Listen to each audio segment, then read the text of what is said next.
ദൈവത്തിന് സ്തോത്രം. എല്ലാവർക്കും ക്രിസ്തുയേശുവിൻ്റെ നാമത്തിൽ എൻ്റെ സ്നേഹവന്ദനത്തെ ഞാൻ അറിയിക്കുന്നു.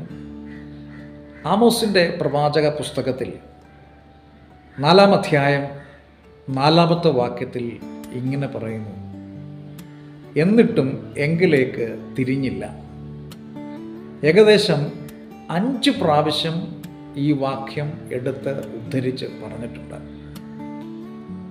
ജനങ്ങൾക്ക് ആവശ്യമായിട്ടുള്ള ശിക്ഷകൾ ലഭിച്ചിട്ടും അവർക്ക് ധാരാളം വെള്ളം കുടിപ്പാൻ കൊടുത്തു, അവരുടെ ദാഹം തീർന്നില്ല, എന്നിട്ടും അവർ എങ്കിലേക്ക് തിരിഞ്ഞില്ല. സോദോം ഗോമോറയെ പോലെ ഉന്മൂല നാശം വരുത്തിയിട്ടും അവർ എങ്കിലേക്ക് തിരിഞ്ഞില്ല. അവരുടെ കൃഷി സ്ഥലങ്ങളിൽ തുള്ളൻ വരുത്തിയപ്പോഴും അവർ എങ്കിലേക്ക് തിരിഞ്ഞില്ല. 5 പ്രാവശ്യം ആ വാക്യഭാഗം നമുക്ക് കാണുവാൻ കഴിയും.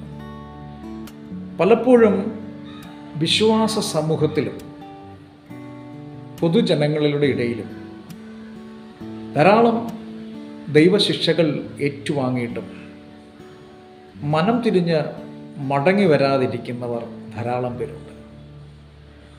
ഘോരമായ ശിക്ഷകൾ ഏറ്റുവാങ്ങിയിട്ടും ഇത് ദൈവത്തിൻ്റെ ശിക്ഷയാണ് അല്ലെങ്കിൽ ദൈവത്തിൻ്റെ പരിശോധനയാണ് എന്ന് മനസ്സിലാക്കാതെ കടന്നു പോകുന്ന, ശിക്ഷയിൽ ഒതുങ്ങിക്കൊണ്ട് ഇനിയും ഇങ്ങനെ തന്നെ ജീവിച്ചു തീർത്താൽ മതി എന്ന് ചിന്തിക്കുന്ന ധാരാളം പേർ.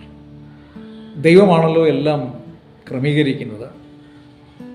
നാം ഇവിടെ ഏറ്റവും അനിവാര്യമായിരിക്കുന്ന ഒരു കാര്യമെന്ന് പറയുന്നത് മാനസാന്തരപ്പെട്ടവരുടെ ഒരു മാനസാന്തരം ഇന്ന് ആവശ്യകതയായിരിക്കുന്നു. ദൈവം ബാലശിക്ഷ നൽകുമ്പോൾ നാം അതിനെ തിരിച്ചറിഞ്ഞ് മനസ്സിലാക്കി ദൈവത്തെങ്കിലേക്ക് തിരിയുക എന്നുള്ളതാണ്. എങ്കിലേക്ക് തിരിയുക, റിട്ടേൺ, മടങ്ങി വരവ് ആവശ്യമായിരിക്കും. ദൈവം എപ്പോഴും അത് ആഗ്രഹിക്കുക തന്നെ ചെയ്യുന്നുണ്ട്. നാം എന്താണ് ചെയ്തുകൊണ്ടിരിക്കുന്നത്? ദൈവഹിതമല്ലാത്ത കാര്യങ്ങൾ അതിൻ്റെ സ്റ്റോപ്പ് കൊടുത്തിട്ട് നിർത്തിയതിന് ശേഷം ഒരു തിരിഞ്ഞു വരവ്, മടങ്ങി വരവ്, return back to the lord, ദൈവസന്നിധിയിലേക്ക് കടന്നു വരിക. അത് നമ്മുടെ ജീവിതത്തിൻ്റെ വ്യക്തിപരമായ രഹസ്യ ജീവിതത്തിലും പരസ്യ ജീവിതത്തിലും വിശുദ്ധ ജീവിതത്തിലും വിശ്വാസ ജീവിതത്തിലും മുൻപോട്ട് കൊണ്ടുപോകേണ്ട, നാം എടുക്കേണ്ട ഏറ്റവും വലിയ കാര്യമാണ്. പ്രകടമായ ആത്മീക കാര്യങ്ങളെക്കുറിച്ചല്ല ഇവിടെ പറയുന്നത്, ആന്തരികമായ ആത്മീക ഉന്നതികളെക്കുറിച്ചാണ്. അതുകൊണ്ട് നമുക്കൊരു റിട്ടേൺ ബാക്ക് നമുക്കുണ്ടാകട്ടെ, മടങ്ങി വരവ് നമുക്കുണ്ടാകട്ടെ. ദൈവം നമ്മളെ ബാലശിക്ഷ നൽകുമ്പോൾ ദൈവത്തെങ്കിലേക്ക് മടങ്ങി വരുവാൻ നമുക്കൊരു മനോഭാവം ഉണ്ടാകട്ടെ. ദൈവം നമ്മളെ അനുഗ്രഹിക്കുമാറാകട്ടെ. God bless you. Thank you.